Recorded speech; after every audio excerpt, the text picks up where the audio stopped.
Hello friends, welcome to my channel Anamika's blog. আশা করি তোমরা সবাই ভালো আছো, আমিও খুব ভালো আছি। তো আজকে তোমাদের সাথে কোনো ডেলি ব্লগ শেয়ার করলাম না। আমি উইকে যে একটা করে স্কিন কেয়ার ফলো করি সেটাই তোমাদের সাথে আজকে শেয়ার করলাম। তো যদি তোমাদের ভালো লাগে তো প্লিজ লাইক করো, কমেন্ট করো আর শেয়ার করো, আর সাবস্ক্রাইব করতে ভুলে যেও না। তো চলো, প্রথমত আমি একটা অ্যারোমা ম্যাজিকের এবিসি চারকোল ফেস ওয়াশ দিয়ে মুখটাকে ভালো করে আগে ক্লিন করে নেব। তো মোটামুটি 2 থেকে 3 মিনিট পর্যন্ত ফেসটাকে ভালো করে রাব করতে হবে, তারপরে ভালো করে ক্লিন করিয়ে নিতে হবে। আর তোমরা দুবার চাইলেও দুবার ডাবল ক্লিনজিংও করতে পারো, আমি ডাবল ক্লিনজিংই করেছি। তো তারপরে একটা অ্যারোমা ম্যাজিকেরই মিনারেল গ্লো স্ক্রাব দিয়ে আমি ফেসটাকে ভালো করে স্ক্রাবিং করে নিচ্ছি। আমার এই স্ক্রাবটা খুব ভালোভাবে স্কিনে স্যুট করে গেছে, তো সেই কারণে আমি এইটাই ব্যবহার করি। তোমাদের যে স্ক্রাবটা বা ক্লিনজারটা বা প্যাকটা তোমরা যেগুলো ফলো করো সেগুলো তোমরা করতে পারো, কোনো ব্যাপার না। আমার এগুলো ভালো মতো শ্যুট করে গেছে, তো সেই কারণে আমি এগুলোই ব্যবহার করি। তো যার যার চয়েস সেটা, তো সেটা কোনো কথা নয়। আমার এইটা খুব ভালো লাগে, আমার স্কিনেও খুব ভালো যায়, তো সেই কারণে আমি এটাই দিয়ে করি। এটাও মোটামুটি 2 থেকে 3 মিনিট পর্যন্ত হালকা হাতে ভালো করে রাব করে নেওয়ার পরে আমি ক্লিন করে নিলাম মুখটাকে ভালো করে।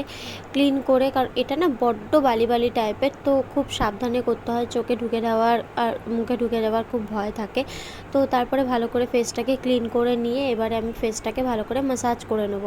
আমার পন্সের শীতকালে আমি এটাই ব্যবহার করেছি পুরো শীতটা। তো পন্সের একটা সুপার লাইট ময়শ্চারাইজার দিয়ে আমি এটা করছি। তো তোমরাও চাইলে করতে পারো। তো এটা দিয়ে ভালো করে ম্যাসাজ করে নিচ্ছি ফেসের মধ্যে নিজের মতন করে। তোমরাও তোমাদের মতন ম্যাসাজ করিয়ে নিতে পারো। তো ম্যাসাজ করে নিচ্ছি মোটামুটি 10 থেকে 15 মিনিট ধরে আমি ম্যাসাজটা করেছি। তারপরে একটা টোনার ব্যবহার করে নিচ্ছি গুড ভাইবসের হাইড্রেটিং গ্লো টোনার এটা। তো টোনারটা ভালো করে ফেসের মধ্যে নিয়ে তারপরে উপটানের একটা গুড ভাইবসেরই একটা উপটানের ফেস প্যাক আছে, তো আমি সেইটাই ব্যবহার করলাম। আমি এখন আপাতত গুড ভাইবসের এই প্রোডাক্টগুলোই ব্যবহার করছি। ফেস ওয়াশটা এখনও নেওয়া হয়নি, তো সেই কারণেই অ্যারোমা ম্যাজিকেরটা ব্যবহার করছি, আর স্ক্রাবটাও। তো প্যাকটাকে লাগিয়ে মোটামুটি 15 থেকে 20 মিনিট পর্যন্ত রেখে দিয়ে তারপরে ভালো করে ক্লিন করে নেব ফেসটাকে। তো মোটামুটি এখন লাগিয়ে নিই। আর অনেকেই আছে চোখের লাগাও না, তো আমি চোখের মধ্যে লাগাচ্ছি। চোখটাই বা কেন কী দোষ করেছে, চোখের উপরেই বা প্যাক কেন দেবো না। তো 15 থেকে 20 মিনিট পর্যন্ত রেখে দিই। তো চলো, তার মধ্যে আমার একটু খিদেও পাচ্ছিলো, তো একটু পাঁপড় ভাজা ছিল খেয়ে নিই, আর তাতানের সাথেও একটুখানি খেলে নিলাম। তাতানও আমাকে মামাম করছিল, ওর মতন খেলছিল, দাদাও খেলছিল। তো চলো, 15 থেকে 20 মিনিট হয়ে গেছে, আমি 20 মিনিটই রেখেছিলাম। তো 20 মিনিট হয়ে গেছে, ভালো করে ফেসটাকে ক্লিন করে নেওয়া যাক। স্কিনটা এত গ্লো করছিল না, আর ভালো মতন ময়েশ্চার হয়ে গেছিলো। তো ভালো করে ক্লিন করে নেওয়ার পরে গুড ভাইবসেরই একটা face serum, hydrating face serum ছিল ওটা।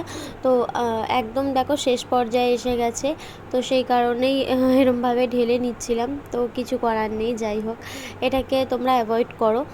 তো ভালো করে সিরামটা লাগিয়ে নিলাম ফেসের মধ্যে। ফুল ফেসে বেশি ছিল না, অল্প পরিমাণেই ছিল, অর্ডার করেছি, চলে আসলাম তোমাদের সাথে দেখিয়ে দেবো। আর তোমরা যদি মনে করো এই প্রোডাক্টগুলো তোমাদের লিঙ্ক বক্সে দেবো, তো দিয়েও দিতে পারি, কোনো অসুবিধা নেই। তোমরা বাইরে থেকেও পারচেস করতে পারো বা অনলাইন থেকেও পারচেস করতে পারো। আমি এগুলো সব কিছুই প্রোডাক্ট নাইকা থেকে পারচেস করেছি, তো তোমরা চাইলে নাইকা থেকে পারচেস করতে পারো।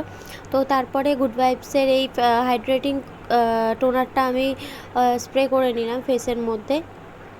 তো দেখো কি সুন্দরভাবে স্কিনটা গ্লো করছে। তো তোমরাও এইভাবে করতে পারো। আর লিপটাই বা কেন বাদ দিতে যাব, তো সেই কারণে একটা মিলানোর একটা লিপ বাম আমি ইউজ করে নিলাম। তো তোমরাও যে কোনো তোমাদের যেই লিপ বামটা ভালো লাগে তোমরা সেটাই ইউজ করতে পারো।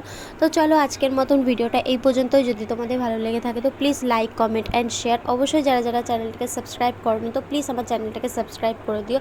তো চলো, আজকের মতন টাটা সবাইকে।